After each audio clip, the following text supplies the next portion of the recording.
Hi everybody and welcome to Lost Genre Reddit Stories.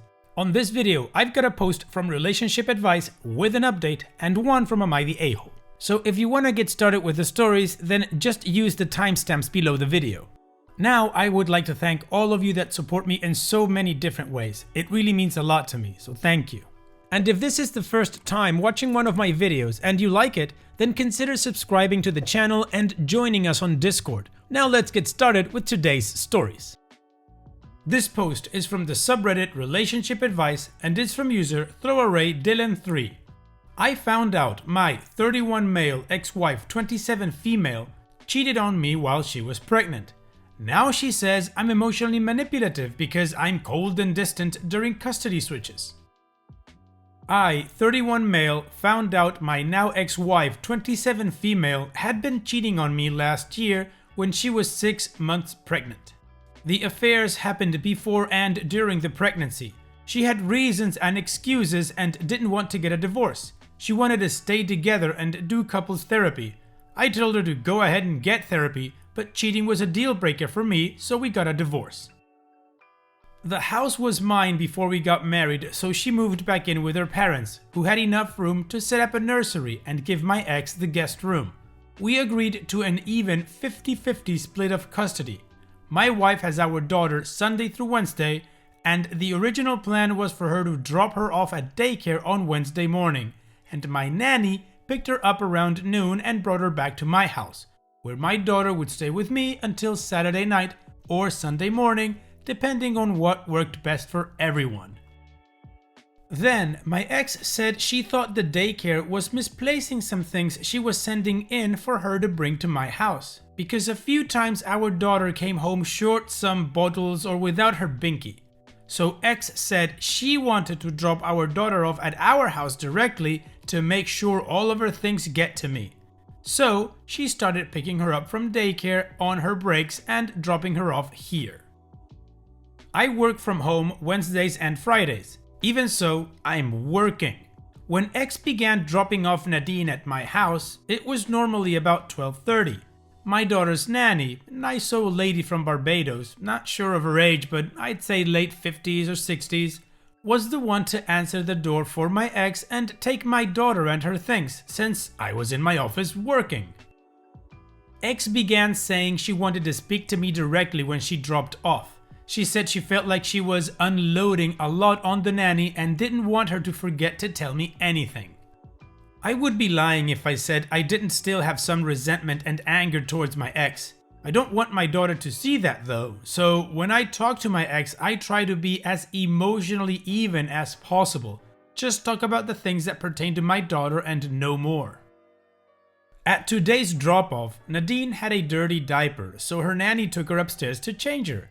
My ex asked me how I was doing and I told her I was fine, thank you, and then began to walk back to my office. She sees herself out, she used to live there. As I was walking away, she says, "You know, I'm getting really sick of your crap."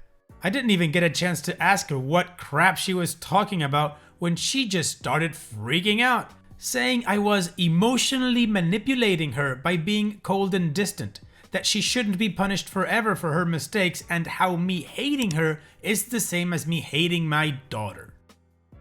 I let her finish yelling and then told her to leave. I think my best bet is to go no contact with her again and not see her for drop-offs anymore. But I was looking for some other perspectives or opinions on the matter, if you might have them. Wow, OP, your ex is a prize. I mean, first of all, she's really good at pushing boundaries. First, she was able to change the initial agreement by being the one to drop off your daughter at your house. Then, she got you to come out of the office whenever you were there so she would see you. She clearly wants to get back together, but you won't have it, of course. And now she's gaslighting you, trying to guilt trip you by calling you emotionally manipulative for being upset about her cheating. If I was in your shoes, I'd tell her to redirect her anger towards herself, because if she should be mad at anybody, it should be at herself for cheating and destroying the marriage. This one is on her, not on you for being hurt. Now, like you said, you want to try to keep a proper relationship with her for the sake of your daughter, which is a great approach. And that's where going no contact may not be the best way to go about it. If I was in your shoes, I might look for some outside help, maybe a family therapist or some sort of coach or mediator that can allow you guys or help you guys establish a relationship that pertains to your daughter only. And all of that other how are you doing, how's your life going, what's going on kind of banter, well, you can leave that outside. What do you guys think about this situation? What advice would you give OP? Outside of course, knowing that the ex-wife sucks, how would you help him solve this problem? Let me know in the comment section, and now let's move on to the community comments to see what kind of advice they gave OP. Beppo Elongo says, I don't know how no contact would work with even sharing of your daughter's time. Definitely as little contact as possible. Continue being a stone wall. You could say, you and I don't need to have an emotional connection. All we do is handle business with our daughter. And OP responds, yeah, I mean no contact aside from things that have to do with our daughter. Pinebox Waiting says, it appears that your ex is hoping for a reconciliation, trying to find ways to see you. Since that's not an option for you, returning to no contact is best. You'll need to get over her betrayal enough that you can be in the same room with her for your daughter's sake, but nothing more is required. And OP responds, I can still be in the same room and be cordial to her. I just don't want to make small talk and be friends. Alive in Joburg 2 says, time to set boundaries that are healthy for you and your child. I'd suggest 2 things. 1. A parenting app. Keeps things extremely civil by forcing both of you to only communicate about co-parenting. Some of them have filters that flag a conversation that is going to turn into an argument. It makes it super businesslike and less like friends. 2. No more pickup and drop off at home. Local police station, another public space, whatever. And if pickup drop off has to happen at home, no entering each other's homes. Even if it was her home at one point, it's no longer her home, so she needs to be treated like a guest. If you deny access, then that's it. OP's edit. I got a paternity test once I found out she cheated. My daughter is mine.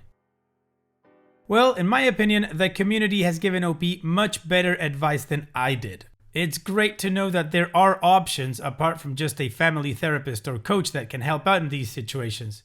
In any case, OP has given us an update, so how about we continue with that to see what happened after this? First of all, I'd like to say thank you to everyone who took the time to comment their support, sympathies, and advice. I didn't get a chance to respond to all the comments, but I read and appreciate them all. There were so many great suggestions. Someone suggested a website called Talking Parents, which I believe is going to be a great resource for my ex-wife and me.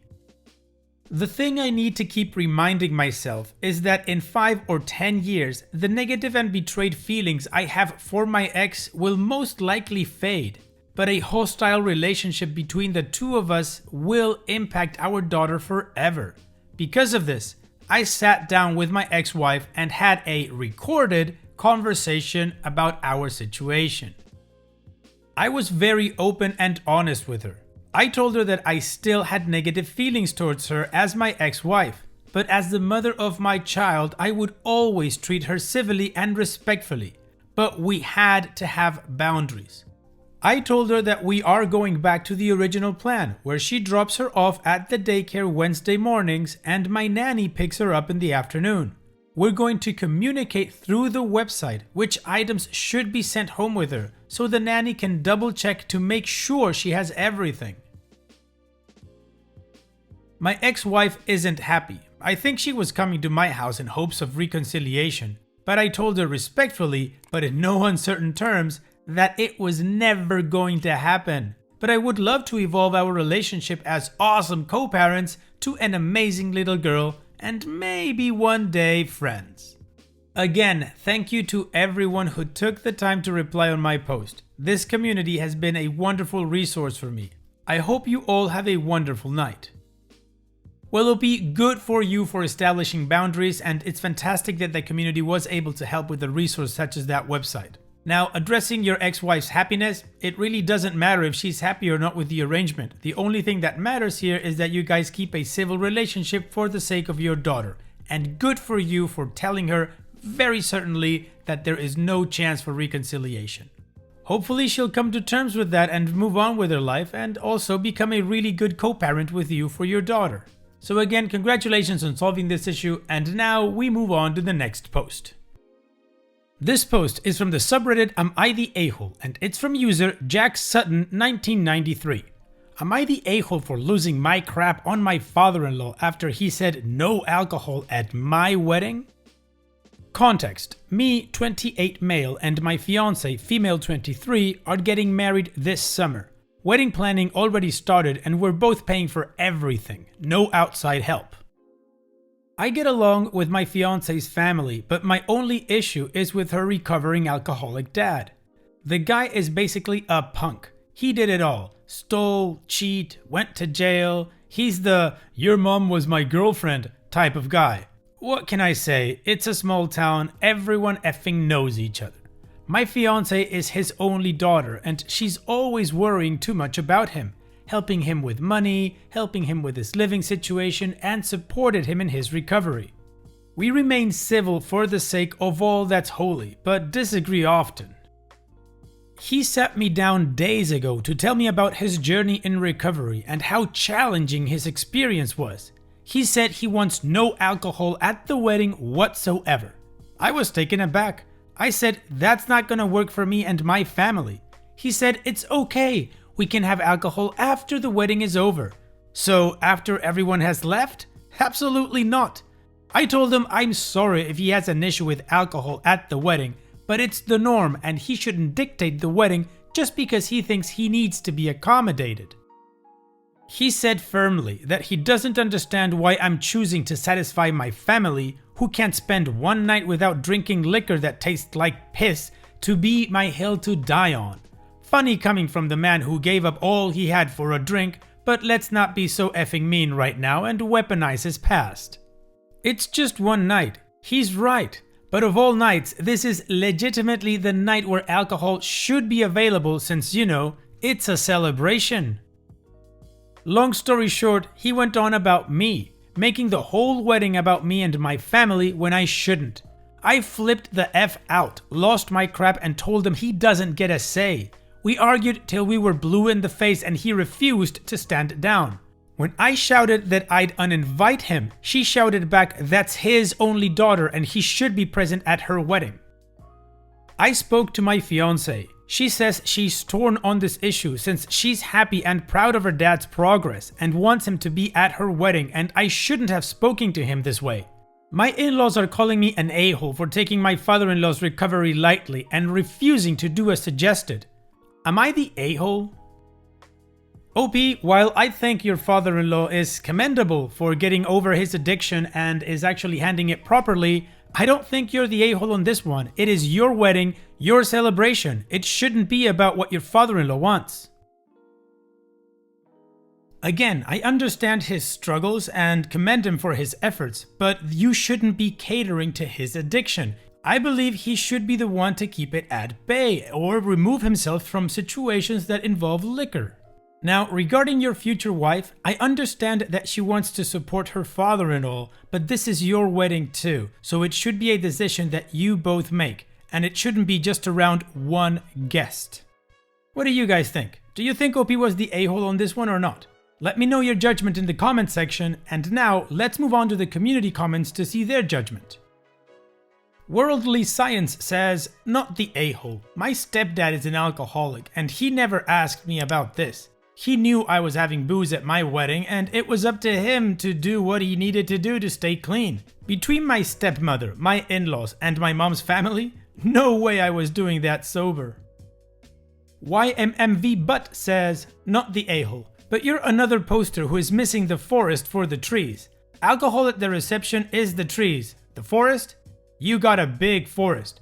Think about these statements and what they foreshadow for your married life. My fiance is always worrying too much about him, helping him with money, helping him with his living situation.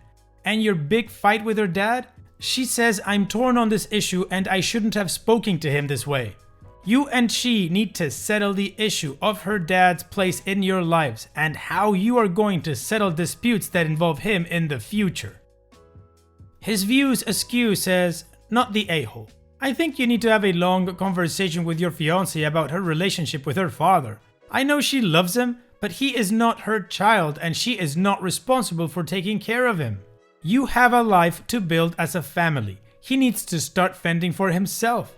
It sounds like she has a codependent relationship with him, which would be really bad for the family. You need to know that she will choose her husband over her father. You aren't asking her to abandon him, just to understand that when you're married, your spouse and kids, if that happens, come before your parents. So the community says not the a-hole, but they also bring up a big issue, which is Opie's future wife's relationship with her father and how that may impact their dynamic now that they are going to be a nuclear family, the two of them. Like the last commenter stated, unless it's incredibly ridiculous, but Opie's future wife needs to pick him every time over her father. There shouldn't be a question about her being torn. Again, unless it is incredibly ridiculous what Opie is demanding. But since they are to be married, the two of them will become a core nuclear family. Of course, kids will be a part of this family if and when it happens, but anybody else comes second.